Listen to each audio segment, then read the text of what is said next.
马来西亚华文独立中学，简称独中，是一个因着拒绝接受马来西亚国家教育政策而改制成立的华文教育体系。自独中成立以来，独中不仅是马来西亚华人文化得以延续与存在的坚实堡垒，其优质且获得国际认可的教育文化，也为马来西亚培育了不少优良学子。毫无疑问，独中教育是马来西亚华人的骄傲，在某种程度上来看，这也是马来西亚多元民族社会文化的最好体现。但相信大家都知道，其实近几年独中教育已经开始出现了变质的迹象。更直白地说，任何有关独中教育的课题，在当今的马来西亚社会也已经不再是一个教育课题，而是政治问题。为什么这样说呢？我们从近几年就能够发现，只要是任何有关独中的课题或事件，无一例外都会成为各界讨论的焦点，而这样的情况也在前2周被发挥得淋漓尽致。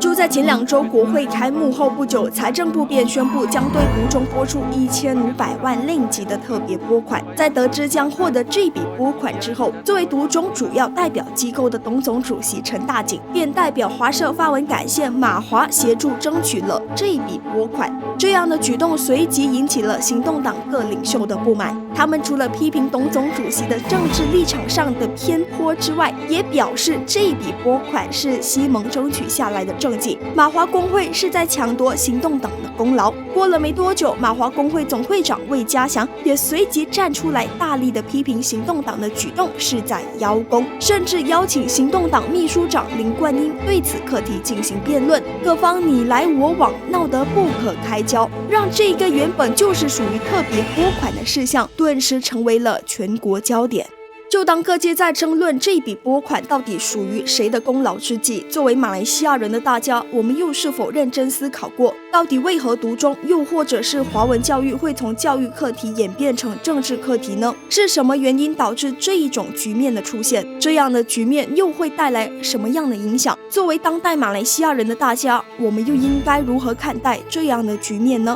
本期节目就让我们一起进入平行空间，我们一起以历史、政治等视角，带领大家站在不同的角度，去好好了解独中教育的发展史，并从中剖析华文教育正在面对的困境，以及其为当代马来西亚社会带来的影响。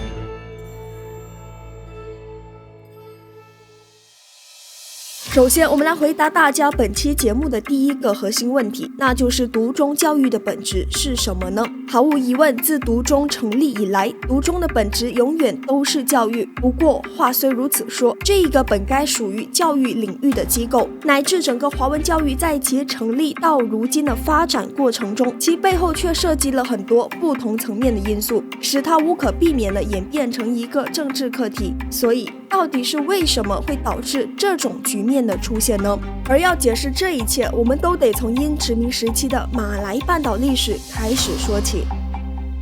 就如大家所知道的历史知识一样，英国人来到马来半岛殖民后，英国人的经济政策便吸引了大批移民的涌入，迅速改变了马来半岛族群架构的同时，作为移民社群一份子的华人也为这片土地引入了华文教育。而鉴于当时英国政府的重心依然是经济发展，因此几乎没有对华文教育的发展进行任何的干预和介入，使当时的华文教育发展如雨后春笋般发展起来。但这样的情况却随着1919年爆发的5·4运动而迎来了重大的转变，也让华文教育从此与政治扯上了关系。5·4运动是一起发生于中国的民族觉醒运动，基于当时的5·4运动所代表的反殖民思想，使当时的英国政府开始提起了戒心，担心在马来半岛的华人也会受到5·4运动的影响。所以在这样的情况下，英国政府便开始介入华语教育的发展，颁布各种政策，试图限制甚至是消灭华文教育。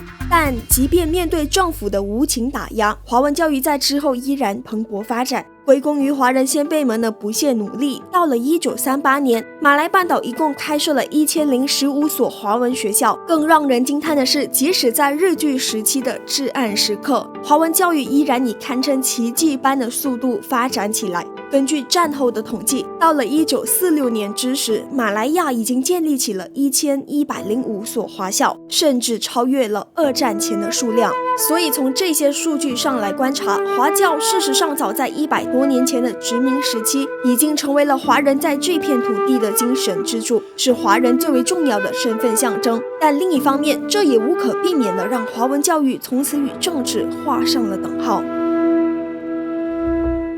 随着二战后马来亚华人经济实力的不断提升，华文教育也一直不断的持续发展，使其成为了当时马来亚一股无法忽视的中坚力量。但同一时间，当共产党在国共内战中获得胜利后，也导致了华人被战后卷土重来的英国政府视为共产主义的代表，而华文教育也无可避免成为了殖民政府积极打压的对象。而当今作为华文教育中坚力量的教总，正是在这种时代背景下所诞生的产物。教总是由以林连玉为首的华文教育工作者成立的机构。教总在成立后既获得了马来亚大部分华人的支持，甚至在后来也成为了马来亚独立谈判的中坚力量。为什么这样说呢？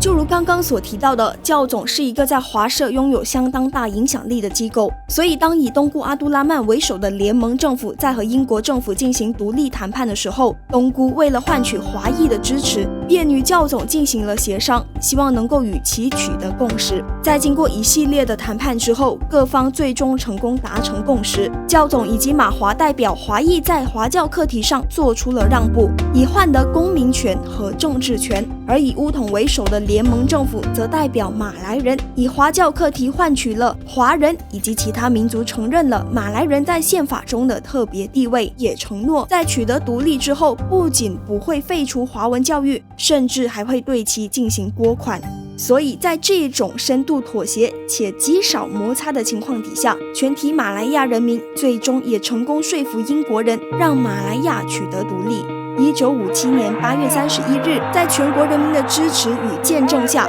马来亚正式取得独立，而各界华人在当时也都认为，华文教育终于能够摆脱殖民者的约束，迎来了久违的春天。但当时大家万万没想到的是，在马来亚独立以及后来的马来西亚成立后，华社这才意识到，其实独立并没有为他们带来更美好的未来，而恰恰相反，在巫统主导的马来民族主义思想之下，华文教育再一次成为了被政府打压的对象。而1961年教育法令的颁布，就是这种现象的最好体现。这个以让马来西亚成为一个统一文化、统一语言为主体思想的政策，使当时的华文教育面临的非常严峻的情况。而此时的华人又再一次的发挥不屈不挠的精神，齐聚整个华社的力量去支持16所不愿意接受改制、放弃政府拨款的华文中学的发展，而这也是当今60+1所独中的由来。从那时开始，无论是独中发展，又或者是随后因着独中而成立而设立的董总，甚至到后来成立的统考，无一例外都被视为是马来西亚华社的文化堡垒。尤其是独中，甚至是被许许多多的华人视为身份认同的象征。也正因为如此，任何政党只要可以维护华教，便可以得到华社最鼎力的支持，甚至也能够左右当届大选的成败。因此，透过以上的分析，我们都能观察到，从殖民前期深受中国民主运动影响的华教，到独立前期华教被当作独立谈判的条件之一，再到目前的华教能够左右大选成绩的情况，华文教育演变为政治课题的这种变质事实，是历史的必然性，是一个历史遗留下来的问题。这点是所有马来西亚人民都必须了解和接受的事实，因为历史是不能被改变的。那既然华教课题是一个不得不与政治牵扯上关系的问题，那作为当代马来西亚人，尤其是各位接受华文教育的新生代华人，我们又应当如何正确地看待华文教育呢？如果大家能从近期有关华教的政治事件中沉思片刻，其实我们可以观察到，华教从教育课题演变成政治课题的过程当中，其实也已经从最初的重视教育、保障教育的理念，演变成了当代马来西亚华人民族主义的象征。这一点是往往大家会忽略的。那回到我们今天的主题，独中教育课题，让我们再一次的沉思片刻。事实上，如果我们认真的分析为何独中教育会引起那么大的争议，站在一个客观的角度思考，独中课题会备受各界诟病的问题在于，独中教育是抑制国民之间跨族群交流的重要因素。虽然这个诟病有很大的争议，但作为独中生的大家，又或者是新生代的马来西亚华人，我们扪心自问，在接受华文教育的过程中，我们又有多少位非华人朋友或土著朋友呢？作为马来西亚的一份子，我们在学好华文教育的同时，又是否真的能够有效地利用马来文沟通吗？难道学好母语和流利使用马来文是不能兼容的吗？就如我们在本期节目不断强调的，独中课题会演变成如今这样与政治离不开关系的局面，是一个历史遗留下来的问题，是不能被改变的。但作为新生代马来西亚人，在面对这样变质的同时，我们也是时候对这一些根深蒂固的意识形态说不。与其在华教课题上被政治人物操弄，继续让他们肤浅地维护华教、炒作华教课题，借助华文教育捞取政治资本，倒不如让我们一起发挥力量，让教育回归教育，以最真实、最实际的方法提高华教的教育水准，并思考如何确保华文教育文化得以延续。但同一时间，作为马来西亚人，在接受华文教育、学好我们母语的同时，也必须确保自己能够掌握我们国家的语言，因为只有这样，我们才能够让其他族群意识到，其实独中并不是华人民族主义的象征，更不是抑制国民之间跨族群交流的重要因素。这样的独中教育才能够迎向更美好的未来，才是中华文化的精髓所在。这样的马来西亚才值得拥有更灿烂的未来。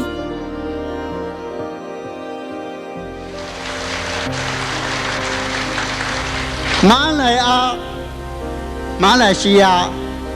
是一个多元种族的国家，